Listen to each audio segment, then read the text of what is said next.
Sunday morning. So, who is Steve Challens? Well, I came over to Brussels in 1999 and I very quickly got involved in the Brussels theatre scene. Brussels has an extraordinary array of different groups. The first one I joined was the English Comedy Club. I've since been the chairman of the English Comedy Club in its 100th year. I also helped run and host several of the FEATS festivals, which is the Festival for Festival for European Anglophone Theatrical Societies. Nearly had to do a retake there, but I think I'll just keep in the error as it's far more amusing to see me making all these mistakes on YouTube. So I've acted and I've written and I've directed for the English Comedy Club. In the process of time, I've also directed for the ITG, which is the Irish Theatre Group. I've also directed for the American Theatre Company, most notably probably 44 Presidents, which is rather topical at the moment, and the complete works of William Shakespeare. I've also directed for several of the youth theatres in Brussels, EYT. I've also worked with different groups from around Europe.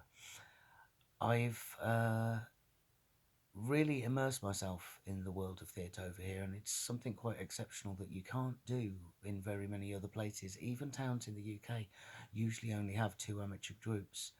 Whilst I've mentioned the groups that I've worked with, there are other groups here in Brussels that I have as yet haven't had the opportunity to work with, such as Block, which is the Brussels Light Operatic Society, as well as trying to get etc., which is a group run by Peter Willis, which runs on a rather different format of doing several different pieces in several different languages for the European audience that we have over here in Brussels. So really, that's just a kind of guideline, and so you have an idea of when I mention the ECC and when I use an acronym such as the ITG or ATC or etc. You have this sort of like handy glossary stroke guide on YouTube to know what it is that I'm talking about, the abbreviations that are kind of used in this hotbed of what I would call amateur theatre. It really is something rather unique and it really is something rather special, and it's a reason why I decided to set up this channel. It's something that I've not really witnessed anywhere else in any other town or any other city that I've ever lived in, and it's predominantly one of the reasons, as well as many other lifestyle things, but predominantly one of the many reasons why I absolutely love living here in Brussels.